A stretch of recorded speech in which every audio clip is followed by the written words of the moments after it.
మీకు తెలియపరుస్తూ ఉన్నాం. పరిశుద్ధమైన బైబిల్ చదివిస్తూ ఉంది, దేవుడు లోకమును ఎంతో ప్రేమించెను అని.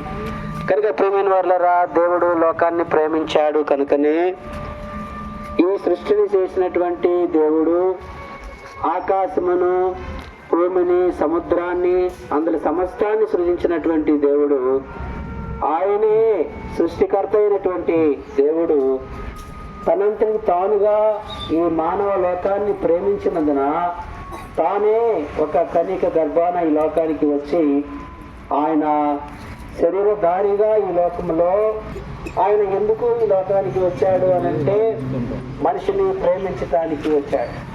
మనుషులను ప్రేమించటానికి.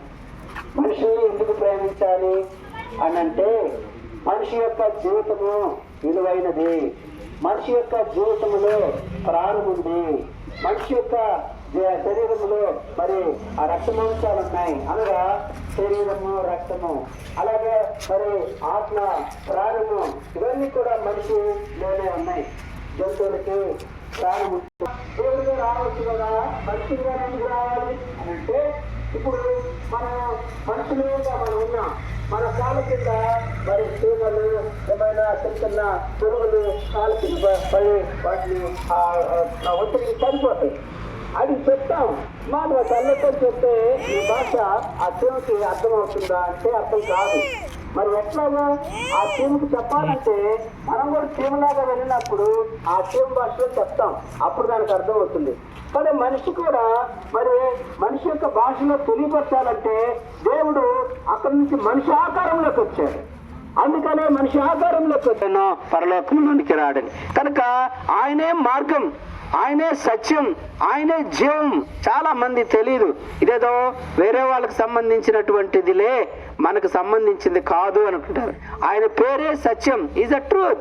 ఆయన మార్గం, ఆయన మంచి మార్గంలో ఇప్పుడు ఎవరైతే యేసు ప్రభువును తెలుసుకుని ఎవరైతే ఆయనను అంగీకరించినటువంటి వారు ఉన్నారో వారి మార్గాలన్నీ కూడా మారిపోయినాయి. ఇంతకు ముందు తాగేవారు, ఇంతకు ముందు తిరిగేవారు, ఇంతకు ముందు అబద్ధాలు ఆడేవాళ్ళు, ఇంతకు ముందు దొంగతనాలు చేసేవాళ్ళు, ఇంతకు ముందు అనేకమైనటువంటి ఆ రకరకాల ఏమైనటువంటి కార్యాలు చేసేవారు. ఎప్పుడైతే యేసు ప్రభు మార్గంలోకి వచ్చారో వారి మార్గాలు, వారి యొక్క నడతలన్నీ మారిపోయినాయి. దొంగతనం లేదు, అబద్ధాలు లేదు, దేవదృష్టి లేదు, ఏమి లేదు. చక్కగా ఉన్న దాంట్లోనే మరి తింటూ ఉన్న దాంట్లోనే ఒక డిసిప్లిన్ లైఫ్గా ఉన్నారు. ఇది మంచిది కాదా? మరి ఏం చెప్తా ఉంది? కనుక ఆ యేసుక్రీస్తు ప్రభుని అంగీకరించినటువంటి వారు వారి హృదయాల్లో సరైనటువంటి మార్గంలోకి వస్తారు. అంతా ఆయన చెప్తా ఉన్నాడు, నేనే మార్గమును, నేనే సత్యమును, నేనే జీవమును అని చెప్తూ ఉన్నాడు. కనుక ప్రియమైన వారులారా, ఈ ఉదయకాల సమయంలో దేవుడు ఎందుకు ఈ లోకానికి వచ్చాడంటే లోకంలో ఉన్న వారందరూ ప్రేమించడానికి వచ్చాడు. ఈ లోకంలో అంతే ఇక మన దాసరపాలెం కూడా ఉంది, ఇక్కడ ఉన్నటువంటి నీవు, నేను, మనందరం కూడా ఉన్నాం. కనుక మనందరిని ప్రేమించడానికి ఆ ప్రేమ కలిగిన దేవుడు ఆ యొక్క పరలోకాన్ని విడిచిపెట్టి ఈ లోకానికి వచ్చాడు. కనుక మరి ఇంకా మరి ఆయనను అంగీకరించడానికి నువ్వు ఇష్టపడితే, ఆయనను చేర్చుకోవడానికి నువ్వు ఇష్టపడితే ఆయన నిన్ను ప్రేమించినటువంటి దేవుడు నీ పాపాలను కూడా క్షమిస్తాడు. ఎందుకంటే లోకాసువార్తలో బైబిల్ చెప్తుంది, ఆ ప్రజలు నశించిపోయిన దానిని వెదకి రక్షించడానికి మనుష్య కుమారుడు ఈ లోకానికి వచ్చాడు.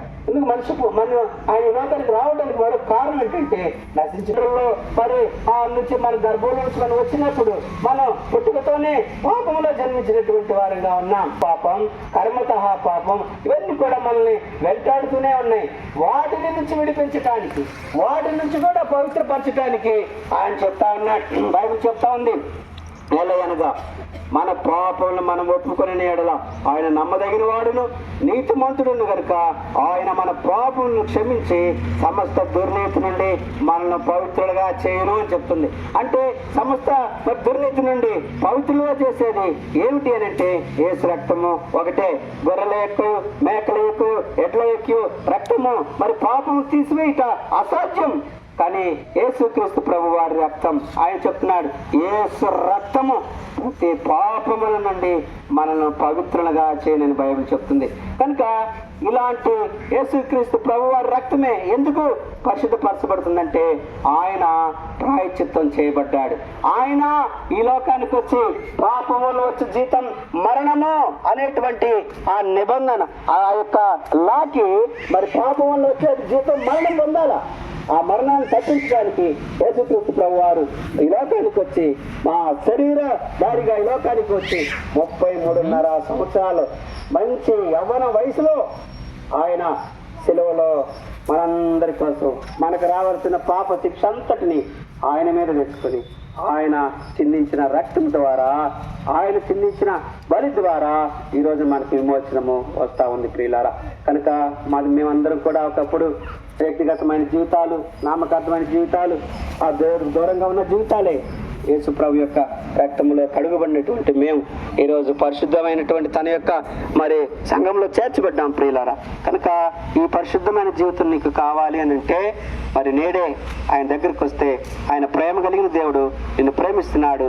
ఈ పాపాలన్నిటిని క్షమిస్తే నిన్ను సమస్త దుర్నీతిని పవిత్రులుగా చేసి నిన్ను ఆశీర్వదిస్తా ఉంటున్నాడు. కనుక మరి నువ్వు ఎక్కడున్నా సరే నువ్వు మోకరించి కనుక ప్రభువా నన్ను క్షమించు, నా పాపములు క్షమించు, నా కొరకు ఈ లోకానికి నీవు వచ్చావు, ఈ నూతన సంవత్సరంలో ప్రభువా నా హృదయాన్ని నీకు ఇస్తున్నానని ఒక్క మాటను అంటే ఆయన నీ పాపాలను క్షమించి నిన్ను నీతిమంతులుగా చేర్చేటువంటి విధానంలోకి చేస్తూ ఉంటాడు. ఇంకా మరిన్ని వివరాల కోసం మీరు తెలుసుకోవాలని కోరినట్లయితే ఇక్కడే మరి బేతేలు ప్రార్థనా మందిరం ఉంది. దేవదాసులు డానియల్ గారు అక్కడ మరి దేవుని సేవకులు ఉన్నారు, పరిచర్య చేస్తున్నారు.